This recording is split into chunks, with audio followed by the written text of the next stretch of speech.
bersama pada ayat pertama dan ayatnya yang kedua. Ayat 1 dan ayat yang kedua. Sama-sama kita baca dua ayat ini, saudara. 1, 2, 3.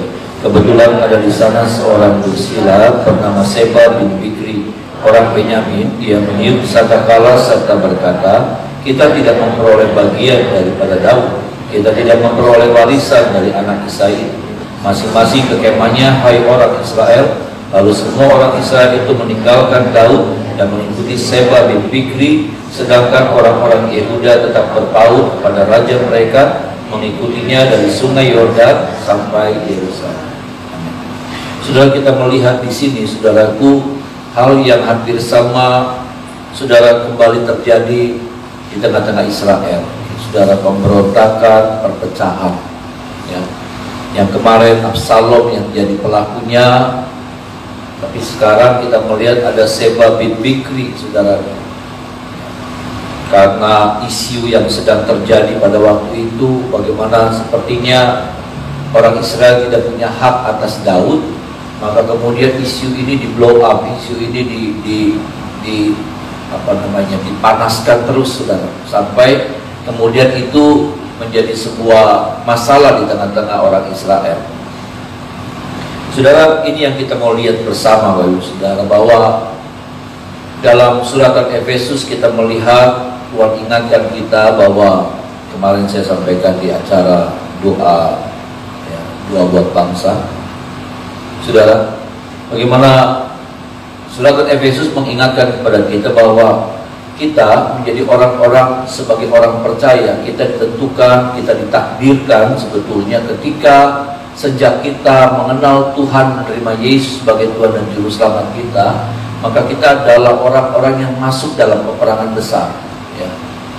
Kita adalah orang-orang yang masuk dalam peperangan besar, yaitu perang melawan kuasa-kuasa jahat, penghulu-penghulu di udara, katanya seperti itu, Bapak saya kata firman Tuhan, ya. Peperangan kita itu bukan melawan darah dan daging, ya saudara, tapi penguasa-penguasa, penghulu-penghulu di udara, ya saudara. Dan inilah peperangan itu, peperangan yang tidak pernah ada habis-habisnya, peperangan yang selesainya nanti kalau kita mati, Bapak Ibu Saudara. Peperangan yang kalau kita kemarin menang, ya ada peperangan lagi, seperti yang kita lihat dalam perjalanan hidupnya Daud. Baru selesai, saudara menang melawan Absalom, selesai pergumulan yang ada, perpecahan yang ada. Sekarang sudah timbul lagi pemberontakan, perpecahan yang baru. Ini saudara, ya, bagaimana Tuhan mengingatkan kita bahwa setiap kita ada dalam medan peperangan yang besar itu, peperangan yang tidak mudah, peperangan yang sudah terlalu banyak makan korban, ya saudara. Peperangan yang sudah makan banyak korban, memakan kerugian besar, Bapak Saudara, sudah banyak kehancuran yang terjadi di dalamnya. Dan ini yang saya mau katakan, bahwa salah satu strategi perang, Bapak Saudara, perang itu bukan cuma tentang kekuatan, ya saudara, berapa banyak pasukan, benar seperti itu, tapi juga bicara tentang strategi, saudara, ya, bicara tentang strategi. Bagaimana kemudian strategi ini, saudara, yang jadi kunci kemenangan dari satu peperangan. Kalau kita berperang dan kita punya strategi yang jitu, maka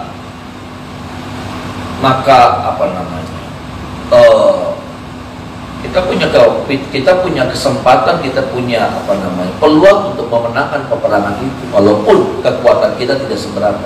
Saya ingat, saudaraku, ada seorang pada waktu perang 6 hari, ya saudara, bagaimana Israel dikepung sama negara-negara Arab, saudara. Israel dikepung sama negara-negara Arab, tetapi kemudian Israel bisa memenangkan peperangan itu. Ya tentunya Tuhan, tetapi yang saya mau katakan, ketika sebelum peperangan itu terjadi, sebetulnya ada seorang mata-mata hebat dari Mossad, dari Israel, menyusup di tengah-tengah mereka, ya, menyusup di tengah-tengah mereka, saudara. Eli Cohen namanya, ya. Lewat Eli Cohen ini, saudara, seluruh strategi kekuatan perangnya Arab, Iran kah, semua, saudara, Suriah kah, semuanya terbaca, semuanya terbongkar, ya. Dia deketin jenderal-jenderal, dia deketin semuanya, saudaraku, sebagai seorang bisnismen, sebagai seorang pengusaha. Tapi di situ dia korek banyak informasi-informasi, di mana kekuatan senjata yang ada, bagaimana seberapa besar strategi perangnya mereka, bagaimananya. Itu dibaca dan dilaporkan kepada pemerintah Israel. Eli Cohen ini menjadi mata-mata terbesarnya Mossad, ya, saudara. Orang yang paling dikagumi di kalangan spionase daripada Israel. Ini, saudara, ya, bagaimana strategi itu, saudaraku, mengirimkan mata-mata dan mencari tahu informasi kekuatan musuh seperti apa. Ini yang bikin juga Israel bisa menang. Kenapa? Perang 6 hari itu hebat, luar biasa. Kekuatan perangnya Mesir itu kekuatan perang yang hebat, yang mereka punya pesawat-pesawat yang canggih-canggih, sedangkan Israel katanya cuma lungsuran pesawat-pesawat lungsuran dari Inggris, pesawat-pesawat tua, saudara, ya, sumbangan dari Inggris, sumbangan dari beberapa negara, saudara. Dan yang lainnya, negara-negara ini, negara-negara Arab, mereka punya senjata-senjata yang hebat, senjata-senjata yang canggih. Ini hanya sebuah gambaran bagaimana strategi itu punya pengaruh besar terhadap menang dan kalahnya kita dalam perang. Dan yang saya mau bilang pada pagi hari ini adalah ada satu strategi iblis yang hebat, satu strategi iblis yang sudah banyak mengalahkan kehidupan orang percaya, pelayan Tuhan, hamba Tuhan. Terlalu banyak orang yang dikalahkan dengan strategi yang satu. Pekerjaan Tuhan dikalahkan, banyak rumah tangga di keluarga-keluarga dirusakkan, dihancurkan dengan strategi iblis yang satu ini. Apa itu, saudara? Strategi apa? Strategi divide and emperor. Strategi pemecah belah. Kita kenal waktu Belanda menjajah kita, ada politik ini, ada strategi politik divide and emperor. Artinya apa? Yaitu memecah belah. Dan sampai hari ini strategi ini gitu. Sampai hari ini strategi itu bisa diterapkan di mana saja. Kenapa? Strategi ini strategi yang hebat. Memecah belah kekuatan musuh. Memecah belah kekuatan kesatuan. Ya, saudara, kesehatian musuh itu hebat. Sehingga apa? Sesuatu yang kuat terpecah. Kalau tangan saya begini, ini kuat. Tapi kalau saya begini, maka ini kemudian jadi jari-jari yang beda kekuatannya ketika saya begini.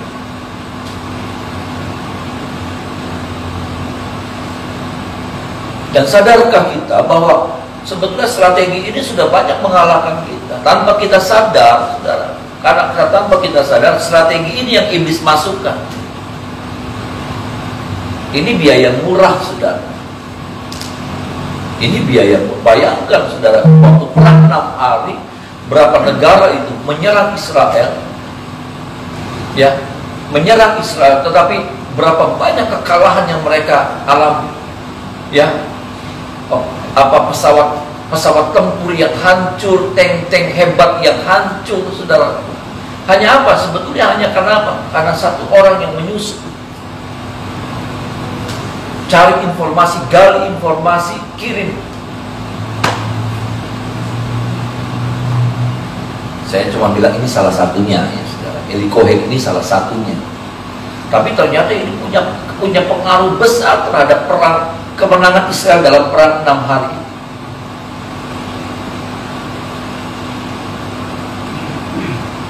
Saudara, strategi.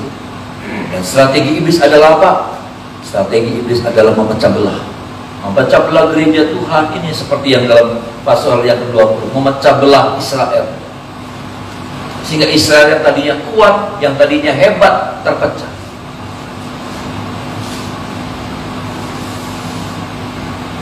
Tanpa kita sadar, iblis juga sedang melakukan banyak hal yang seperti ini dalam hidup kita, dalam pelayanan, dalam pekerjaan Tuhan, dalam pertemanan, dalam persahabatan, dalam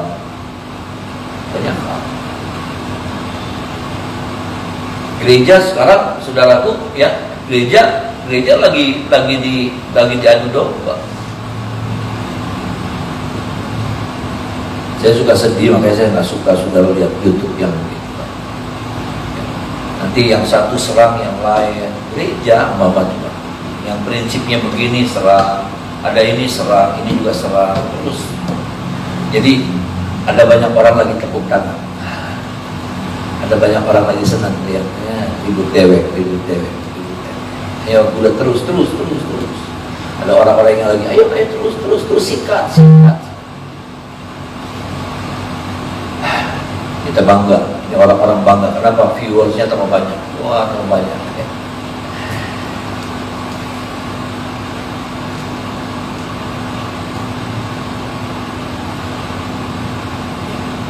Sekarang orang begitu mengutamakan sekali viewers, nge-like, orang nggak butuh kayak gitu. Suka sedih sih saudara kalau dilihat di YouTube tuh, yang nonton 10, yang nonton cuma 30, nggak apa-apa. Nonton ketika yang lainnya ratusan, ribuan, ya saya 30, aduh sudah mukanya pampang, wis ngenggok, mana iklan di pampang, muka juga nggak laku-laku. 30 apa? Memang saya cuma mau menyampaikan ini sama jemaat-jemaat yang memang Tuhan percayakan sama saya. Kalau ada orang lain yang mau nonton ya silakan. Maksud saya begitu. Gereja lagi bersama kita lagi diadu domba, lagi diadil, lagi dibuat perpecahan. Kita nggak sadar, kita biarkan gereja Tuhan terpecah. Saya katakan bahwa untuk bersatu kita tidak perlu sama, karena kesatuan itu tidak harus sama, bukan syaratnya tidak sama. Syaratnya tidak harus sama untuk bersatu. Makanya firman Tuhan bilang sama kita bahwa kita ini sudah gambaran daripada gereja Tuhan, saya dan saudara itu digambarkan seperti tubuh Kristus. Ini tubuh. Yang satu jadi jari, yang satu jadi kuku, yang satu jadi lengan, yang satu jadi ini tangan, yang satu jadi leher, yang satu jadi jari-jari.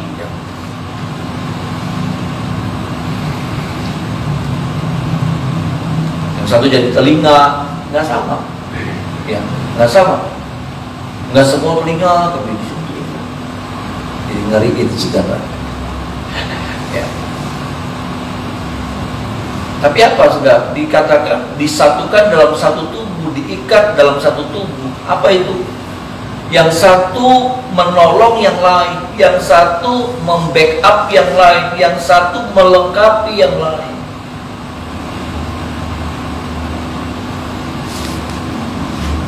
Saudara bisa sampai di sini nih saudara. Kenapa? Karena seluruh bagian-bagian tubuh ini bekerja jadi satu. Iya kan? Jadi aneh saudara kalau kaki kiri sama kaki kanan nggak sinkron. Saudara. Yang satu pengen ke sini, yang satu pengen ke sini. Ya, nanti saudara jalannya mentang. Nggak. Jadi aneh saudara. Berbahaya kalau kaki sama tangan nggak sinkron, wow, itu berbahaya. Ketika saudara nyetir mobil, ini kaki, tangan, mata, semua sinkron, saudara. Jadi satu.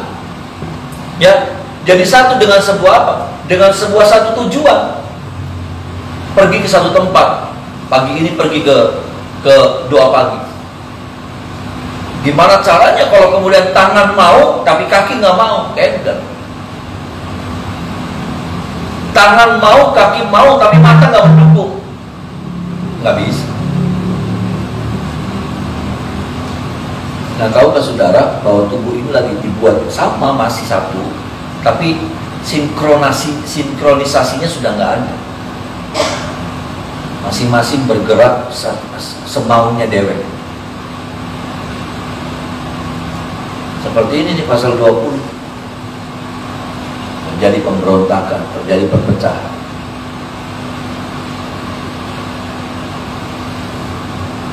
Ini yang kita harus sadari. Ya.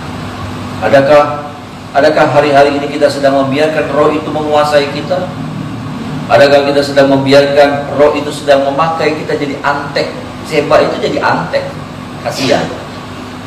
Seba itu jadi antek. Antek iblis. Alat. Kenapa? Karena cuma dua nih yang memakai kita. Kalau nggak Tuhan, saya iblis. Kalau nggak iblis, ya Tuhan.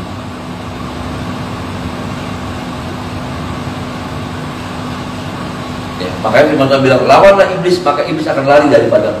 Tapi kalau kita tidak lawan iblis, maka iblis akan mendekat. Kita akan jadi hopengnya iblis. Dan kita akan menjadi alatnya iblis. Maksud saya tidak bicara saudara. Tapi kalau kita tidak hati-hati, siapapun kita bisa jadi alat. Termasuk saya. Saya bisa menjadi antek untuk memecah belah. Ya, saya adalah penyebab daripada perpecahan. Kalau saya tidak hati-hati, lewat tutur kata saya kah, lewat sikap saya kah, lewat tindakan saya kah.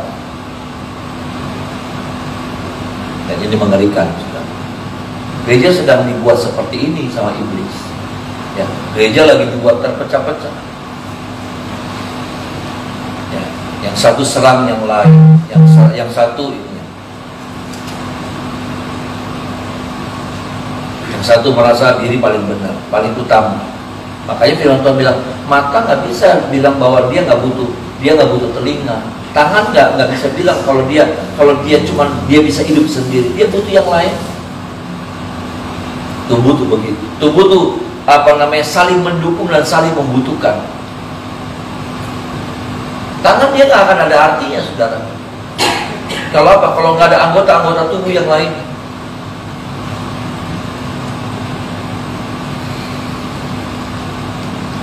Sama dan ini bisa diaplikasikan dalam keluarga, dalam pelayanan, dalam banyak hal. Kalau kita mengerti ini, hidup kita jadi baik, saudara. Ada amin, saudara. Hidup kita jadi indah. Dan berapa banyak kali keindahan itu jadi hilang dari hidup kita. Kenapa? Karena kita tidak mengerti prinsip yang satu ini. Ini prinsip sederhana, tetapi punya pengaruhnya besar sekali. Ketika kita tahu dan kita harus berjaga-jaga, kita harus berhati-hati dengan strategi iblis, saudara. Yaitu apa? Strategi memecah belah, mengadu domba. Dan kita tidak bisa mengendalikan, kita tidak berhati-hati. Artinya apa? Kita biarkan tuh hasutan itu datang. Kita biarkan tuh hasutan itu menguasai kita. Lalu kemudian kita biarkan nafsu, amarah kita, hawa nafsu kita.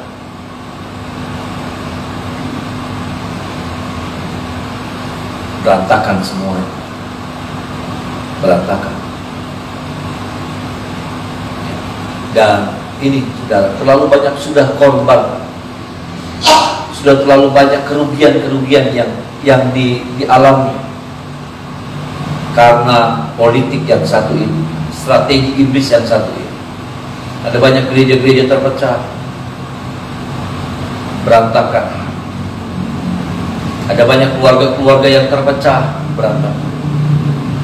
Ada banyak banyak hal, pertemanan ya saudaraku, pelayanan yang satu roh, satu visi, tapi kemudian terpecah.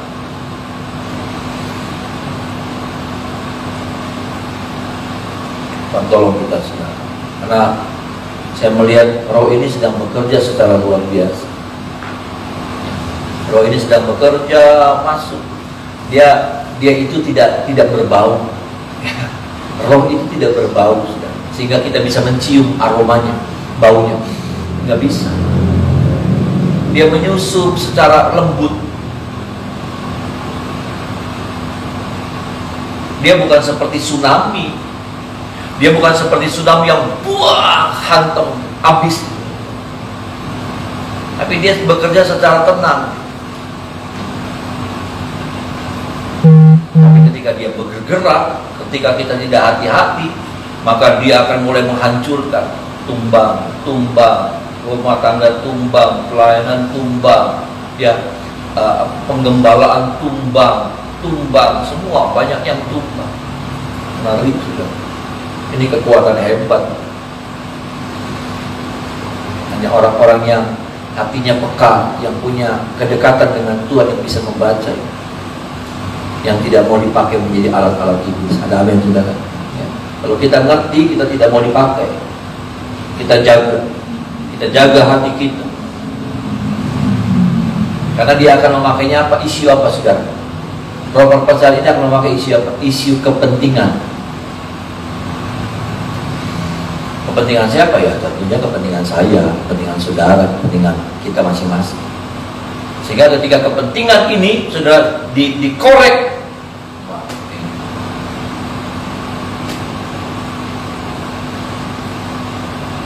ini firman buat kita semua, saudara. Ini firman buat saya. Ya. Karena yang begini, saudara, yang begini nggak ada kalau kita tidak hati-hati. Mau sebesar apapun bangunan, mau sebesar apapun pemakaian Tuhan, mau sebesar apapun pekerjaan Tuhan, hancur. Nah, saya sudah banyak melihat. Mau kayak apa,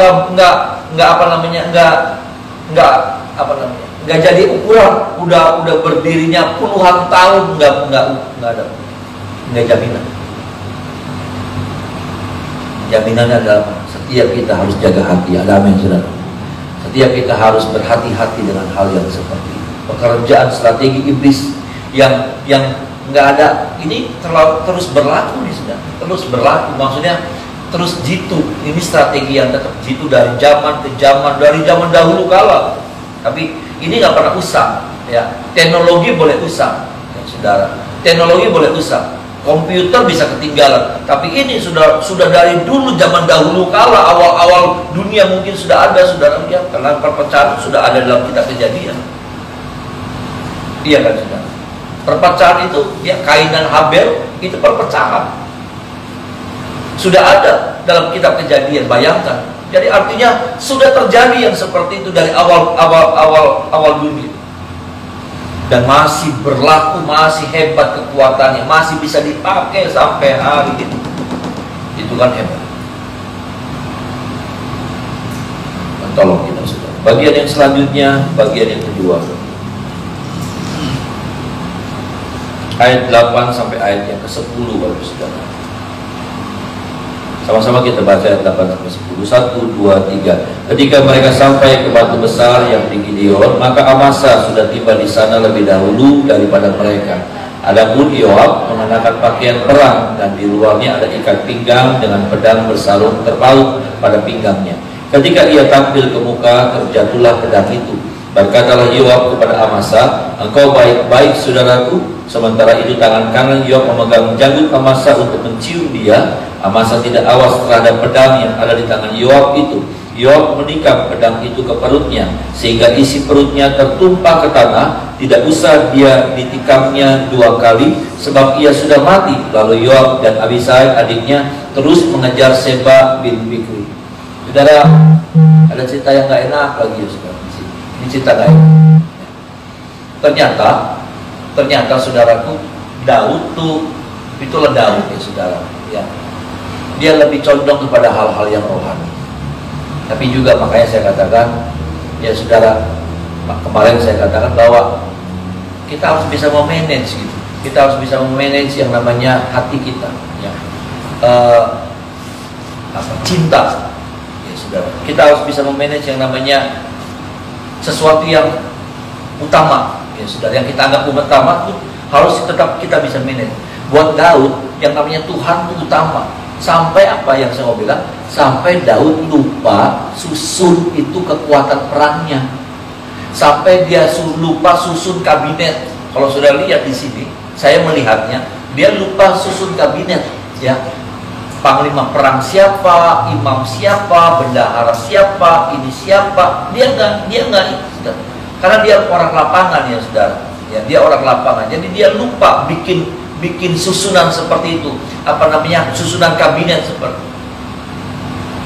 Tapi di sini yang saya mau sampaikan, saudaraku, ya, sebetulnya orang yang disuruh mengejar Seba itu adalah Amasa.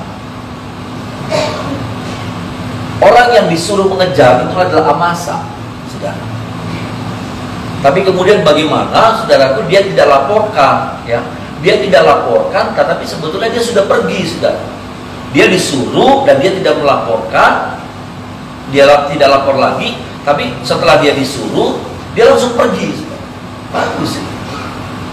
Tapi karena Daud bingung, ini sebetulnya sudah dikerjain belum, sudah dilaksanakan belum sama Amasa. Akhirnya dia panggil saudara orang lain. Sebetulnya juga bukan Yoab, saudara. Kalau sudah lihat orang lain yang dipanggil, Abisai, saudara. Tapi bagaimana kemudian, saudaraku, ini kita mau melihat tentang Yoab itu. Yoab tuh hebat. Yoab tuh pemimpin dari orang Kreti dan orang Pleti, katanya. Pasukan yang hebat, dan dia punya ambisi.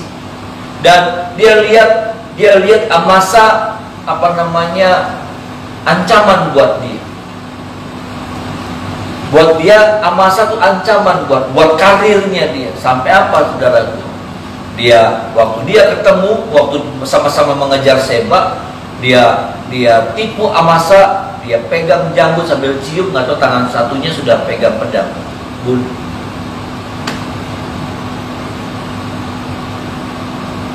Saya cuma lihatnya begini, saudara.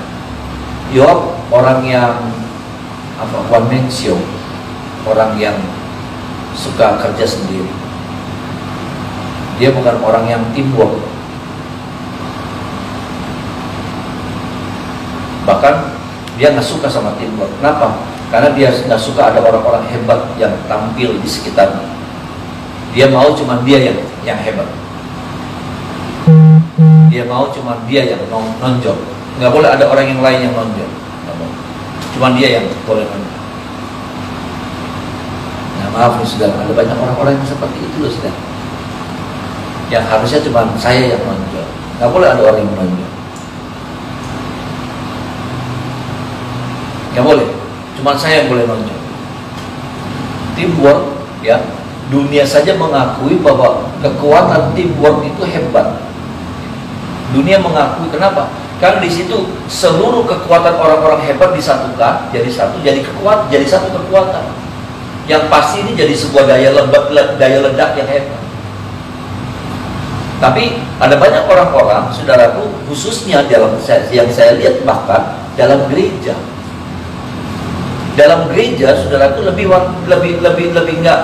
nggak mau, lebih tertutup, lebih mencurigai. Kalau ada orang yang ini dicurigai, ada orang yang bagus nongol dicurigai. Saya nggak mau itu ada di tempat ini, saudara. Ya. Yuk sama-sama kita bersatu. Seluruh kekuatan yang ada kita satukan untuk supaya Tuhan semakin dipermuliakan. Ada amin, saudara. Ya, kenapa? Karena saya nggak bisa kerja sendiri. Saudara juga nggak bisa kerja sendiri. Saudara harus bangun tim orang-orang hebat yang sudah bangun di sekitar saudara. Jadi apa? Kekuatan gerak saudara jadi kekuatan yang hebat, kekuatan yang meruntuhkan, kekuatan yang menggoncangkan.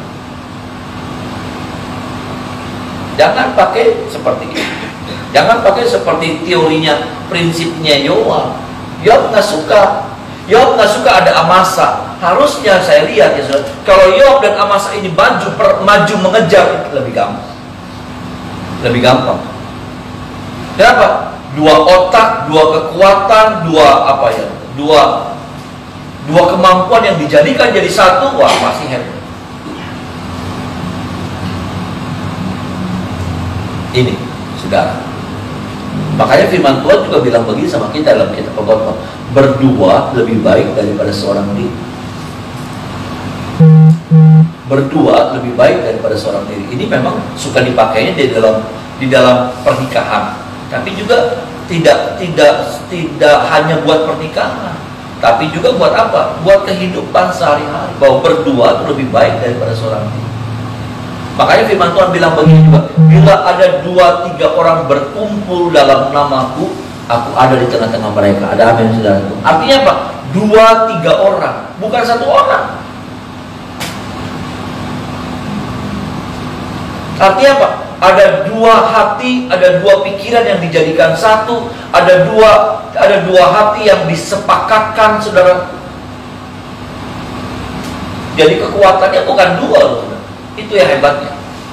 1 tambah 1 bukan 2 kalau manusia nih, saudara, tapi lebih daripada 2. Apakah itu 3, apa bisa jadi 4, bisa jadi 10, bisa jadi 20.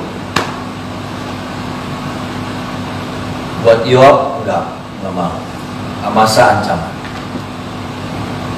Hati-hati, saudara, kita juga mesti ngerti yang seperti itu, bahwa kerja teamwork itu bagus, kerja bersama itu bagus. Makanya sekali lagi saya ulang, di firman Tuhan sendiri sudah ingatkan sama kita, ya saudara, berdua lebih baik daripada seorang diri. Ayat yang lain mengatakan, bila 2 orang berkumpul, 2-3 orang berkumpul dalam nama aku, hadir di tengah-tengah mereka. Tolong kita ya saudara, supaya apa? Supaya kita bisa punya prinsip yang seperti ini. Bukan prinsipnya Yoab yang kita pakai, tapi prinsip yang benar. Dunia saja mengakui, dunia pakai. Makanya apa? Dunia bergerak secara hebat sebetulnya, ya, teknologi, ya, macam-macam. Dan tolong kita Bapak saudara, supaya ke depan kita semakin bisa mengerti, kita bisa memahami, dan kita bisa menerima cara Tuhan yang seperti ini. Ya, cara Tuhan yang membuat kita menjadi orang-orang yang bisa bergandengan tangan dengan yang lain. Sehingga apa? Hasil yang kita akan nikmati juga hasil yang luar biasa, hasil yang fantastis. Orang lain bukan jadi ancaman buat kita. Saya ini nggak gampang. Untuk punya hati seperti ini, saya juga harus melewati banyak proses. Saya juga dulunya seperti itu, saudara. Tapi kemudian Tuhan banyak proses saya sampai saya harus menyadari, saya harus berani ngaku, saya harus berani bilang bahwa kerja teamwork itu lebih hebat hasilnya daripada kerja sendiri. Karena disitulah, ya saudara, ketika ada kesatuan, firman Tuhan, disitulah berkat kehidupan Tuhan perintahkan hadir di dalamnya. Ada amin, saudara. Mari kita menyembah.